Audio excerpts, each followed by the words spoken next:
Attendez, est-ce que vous permettez juste, David Pujadas, que je saute pas à la corde en réagissant seulement à ce qu'a dit Robert Ménard? Ça fait 53 minutes que je suis là, j'écoute tout le monde, c'est très intéressant. Et j'ai quand même quelques observations que je voudrais faire de façon générale avant de dire ce que j'ai à dire. Ou de répondre, le cas échéant, à des questions qui sont posées par d'autres. La première chose, c'est qu'il n'y a pas un seul homme politique dans ce pays qui soit honnête, qui peut vous garantir que le soir d'un très grand événement populaire, il y aura zéro délinquance et zéro accidentologie. D'accord? Que ce soit une finale de Coupe du Monde, que ce soit la feria de Béziers qu'on connaît bien, que ce soit les fêtes de Bayonne, que ce soit, vous voyez, donc on parle pas de zéro, hein. Non, mais on parle donc c'est important de dire. Il y a moins de problèmes. C'est important de dire. Pardonnez-moi, vraiment, ça fait 53 minutes que je vous écoute tous et toutes. C'est important de dire qu'il y a dans toutes ces circonstances où il y a des millions de personnes en liesse, en passion, en communauté, qu'il y a de façon irréductible une certaine quotité, d'accidents, de délinquance, etc. Et donc il faut se méfier des hommes et des femmes politiques qui le lendemain viennent avec des grandes loupes vous dire « Ah mais moi, si c'était moi au gouvernement, vous voyez, il y aurait eu moins d'accidents, moins de délinquance, moins de morts. » Ce sont des menteurs. Premièrement. Mais vous ne pensez pas qu'il y en a plus qu'avant? Attendez. Et deuxièmement, il faut d'autant plus se méfier de ceux qui viennent vous expliquer que, comme par hasard, cette délinquance, cette accidentologie, elle a un nom et un prénom qui s'appelle l'immigration. D'accord? Ou certains quartiers. Voilà. Vous il faut s'en méfier. On en parlera après. Il faut s'en méfier également parce que c'est tout à fait faux. Par exemple, dans le cas de samedi soir, en Ile-de-France. Raphaël, le cas de Raphaël qu'on évoquait tout à l'heure. Mais surtout, d'une façon générale, il suffit de regarder l'âge des personnes concernées pour en déduire qu'il y a très peu de chances qu'il y ait des immigrés dans le lot. Mais là, vous réagissez à des propos qui n'ont pas été tenus encore. Non, mais je préfère le dire parce que madame, si nous faisons... Attendez, personne ne dit ça ici. Mais on en parlera tout à l'heure. Et je voudrais aussi rendre hommage aux millions d'habitants de l'Île-de-France, parce que moi je suis une banlieusarde, qui ont été devant leur poste samedi soir, qui ont vibré, qui ont fait la fête dans la rue. Chez moi, à Bagnolet, il y avait 2000 personnes sur la place du village. On a tous fait la fête et il n'y a eu aucun problème. Donc là aussi, attention à l'effet de loupe. C'est-à-dire que vous avez en Île-de-France une population qui est mélangée, qui est de toutes origines, et majoritairement sur 1,5 million de célébrants. Ça s'est très bien passé. Alors, on a décidé, et j'accepte le propos, de parler de la jeunesse. Il y avait de pas cette 1 million de jeunesse. passeurs. Si, il y a 14 millions de personnes devant le poste. Vous pouvez penser, franchement, on peut parfaitement penser qu'il y a eu 1,5 million de célébrants à l'échelon national et probablement 1 million en Île-de-France sur les 400 communes. Donc, c'est quand même donc on parle, donc si vous faites le calcul, on parle de 0,01% de personnes qui sont mises en cause. Et j'accepte qu'on en parle. Je ne pense pas qu'il faut être dans le déni. Merci. Et je pense qu'il faut même le sujet. condamner sans aucune hésitation et sans aucune nuance tout acte d'atteinte aux personnes, d'atteinte aux biens et d'atteinte aux forces de l'ordre. Ça, je pense que la société, elle doit, sans embâche et sans négociation, donner un message de fermeté. Et j'y souscris et j'abonde dans ce sens-là. Donc, moi, je veux bien qu'on parle maintenant de la jeunesse. Je pense que c'est effectivement non, c'est pas de la jeunesse, prioritaire. on parle des casseurs. Depuis tout à l'heure, on parle des casseurs. Oui, mais vous voyez comment on mélange un petit peu tout depuis tout à l'heure. Non, on parle pas de la jeunesse, Raquel. C'est pas une émission sur la jeunesse de France. Parlons... Oui, mais il y a une personne. Ce que semble oublier souvent les gens qui parlent de tous ces sujets, c'est que un individu, avant d'entrer dans la délinquance, dans la violence, la seconde d'avant, il le faisait pas. D'accord? Donc en fait, le jeune qui va devenir casseur, il y a un processus, il y a une fluidité. Un coup, on va être pris dans par exemple, le décrochage scolaire. Par exemple, je sais pas, la pauvreté. Ou peut-être dans le cas de Raphaël habite dans le 6e arrondissement et il n'est pas dans la pauvreté. D'accord? Voilà. Je ne connais pas cette situation. C'est pas parce que tu es pauvre que tu deviens un casseur. Absolument.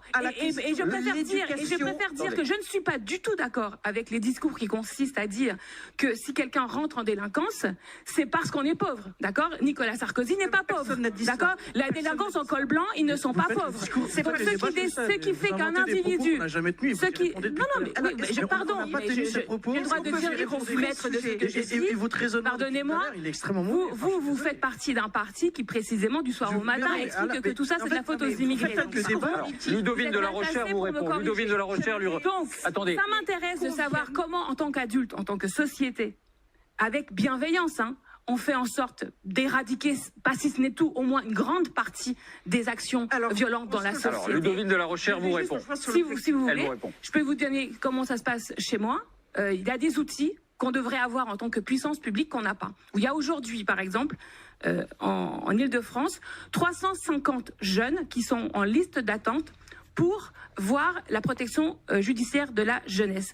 La loi d'ores et déjà prévoit qu'un jeune qui est mis en cause de façon correctionnelle, il devrait pouvoir avoir un entretien avec un éducateur de la PJJ. Aujourd'hui, ça n'est pas le cas. Alors, dans le 93, dans le 94, dans le 95, dans les Bouches-du-Rhône, en Haute-Garonne, dans le Rhône, normalement, sous 5 jours, vous devez voir un PJJ. Ce sont des échanges, elle vous répond. Elle vous répond. Alors, Raquel Garrido, qui est, si je ne m'abuse, elle aussi, une enfant, ou même une immigrée elle-même, vous êtes venue du Chili quand vous étiez jeune, quand vous étiez enfant, ado. J'ai appris à parler français à l'âge de 4 ans dans une classe pour non-francophones. Et je suis devenue française à l'âge de 25 ans. Je suis en France depuis l'âge de 14 ans parce que avant d'arriver en France, dans le périple d'exil de mes parents, donc chiliens, nous sommes passés par le Canada.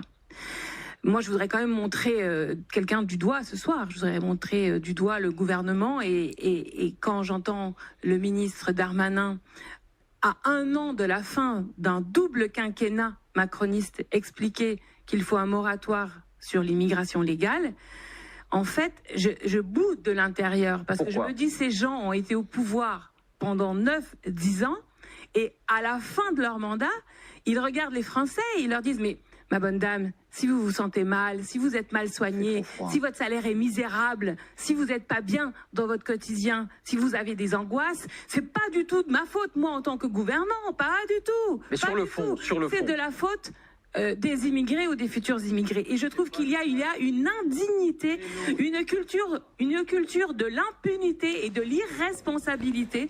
Et les gens, d'entendre les politiques parler du soir au matin, notamment aux jeunes, mais pas qu'aux jeunes, aux parents, à tout le monde, de dire il faut assumer ses responsabilités, il faut être, se gouverner. Et ben eux, en fait, quand ils sont au pouvoir et qu'ils appauvrissent et qu'ils rendent misérable leur peuple, n'assument pas les conséquences et trouvent des sur le fond, Raquel Garrido, ce que dit Robert Ménard, c'est ce qui a changé, c'est la quantité d'une certaine manière. Oui, il dit là, on n'y arrive plus parce que il y a beaucoup plus d'immigration qu'avant. Les chiffres sont très stables de l'immigration légale. Comment vous pouvez dire ça, pardon, madame on parle de chiffres, donc. Est-ce que vous êtes d'accord avec moi pour dire que les chiffres sont stables? Donc, c'est pas vrai. Les chiffres sont stables. Les chiffres ne sont pas stables. Il y a une augmentation nette. L'année dernière, 2024 et 2025, ont été les années dans lesquelles on a le plus régularisé de personnes et on a accordé le plus. Régularisé. Vous parlez. On parle d'immigration. On parle d'immigration légale. Non, monsieur.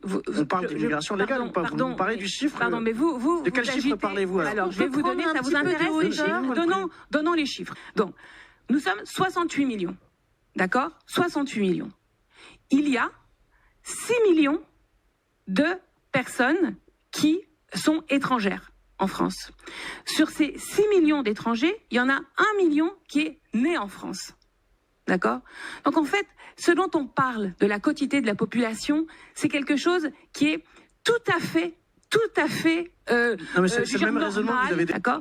Non, c'est l'INED, l'Institut national d'études démographiques, vous avez qui dit de régularisation cette année. Je vous ai donné des chiffres vérifiables que chacune et chacun peut aller vérifier. On ne parle pas des étrangers, on parle des gens issus de l'immigration, c'est pas la même chose. Alors, madame, il y a plein de gosses, vous les connaissez, qui se sentent pas français, alors qu'ils sont français. Voyez comment vous glissez. Donc mais en non, fait, je dis ce que tout le monde constate, madame Garrigo. Ce que vous constatez qui le voyez pas.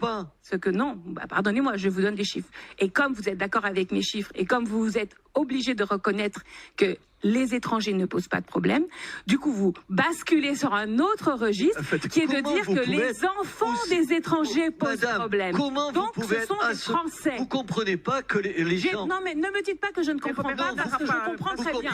Vous comprenez très bien que vous n'acceptez pas la réalité. Et vous dites... Est-ce que je peux trancher le débat avec les chiffres qu'on me confirme là? Bien sûr. C'est-à-dire qu'aujourd'hui, on est sur, grosso modo, entre 350 000 et 400 000 entrées régulières sur le territoire français chaque année, et qu'en gros, c'est presque 2 fois plus qu'au début du siècle, donc il y a 20 ans, en gros. Et la même chose que dans les années 30, ou que, voilà, bon. Non, donc, ça, c'est autre chose. Mais ça, ce sont les chiffres officiels. Ce sont des chiffres, pardon. Quand vous dites, alors, si vous voulez parler en termes d'augmentation des chiffres, expliquez-moi voir pourquoi, par exemple, qu'est-ce qui est trop difficile à organiser? Des cours de français? C'est ça qui est trop difficile à organiser?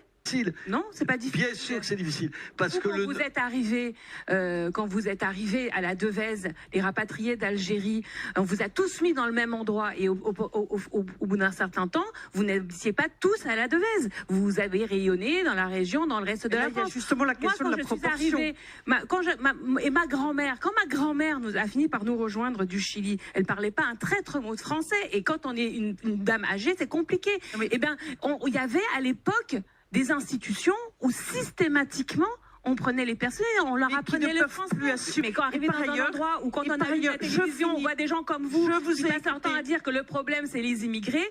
Pardon, je vous demande juste d'avoir un minimum d'empathie pour comprendre la violence que ça peut représenter quand on est un migrant, quand on est un musulman, c'est un mensonge, c'est de la désinformation. Jamais vous ne m'avez entendu parler d'ailleurs de ce sujet-là qui n'est pas mon sujet habituel. De quoi vous parlez? Bien.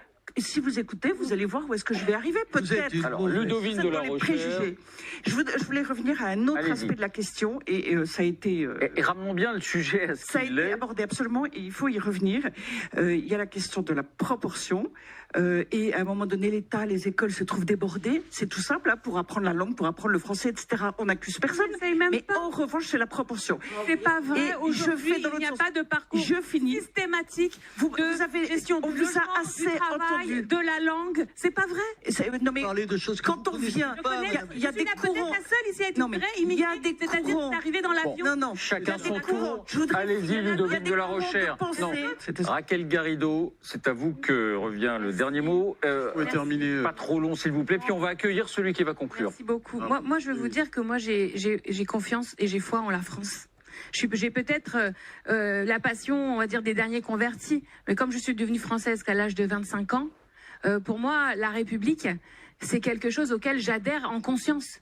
Je ne l'ai pas hérité par mes parents, c'est pas dans mon ADN. Je l'ai vécu en étant jeune lycéenne, en arrivant en France, en découvrant tout ça. Et j'ai eu l'honneur de devenir députée de la France en 2022. Vous ne pouvez pas vous imaginer comment, pour moi, c'était quelque chose d'extraordinaire. Aujourd'hui,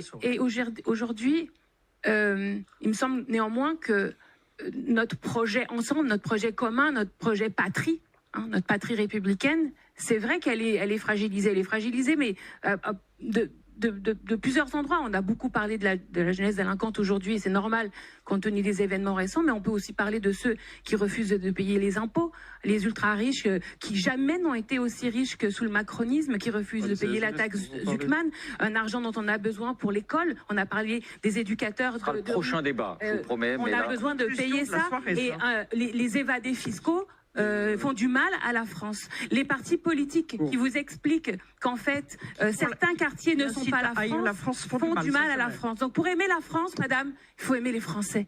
Il faut aimer la Français avec toutes leurs couleurs de peau, avec toutes leurs origines, avec toute leur religion ou leur athéisme, parce que ça existe aussi. Et il faut qu'on y mette tous un peu du nôtre en étant très vigilants par rapport à ça. Liberté, égalité, fraternité, laïcité, est-ce qu'on peut se mettre d'accord là-dessus? Est-ce qu'on peut tous signer? Je pense que si on signe tous là-dessus, on fera de très très belles choses dans ce pays. Je pense que vous seriez tous prêts à signer, enfin je l'espère. Je parlais des 220 000 personnes qui ont participé le même week-end au concert d'Aya Nakamura en Seine-Saint-Denis, aucun problème. Au Parc des Princes, la fan zone, 48 000 personnes, aucun problème. En fait, il y a aussi cette banlieue. Alors, au Parc des Princes, c'est un peu plus... Et c'est ce pouvoir de se fédérer qui est en jeu, il faut qu'on le préserve.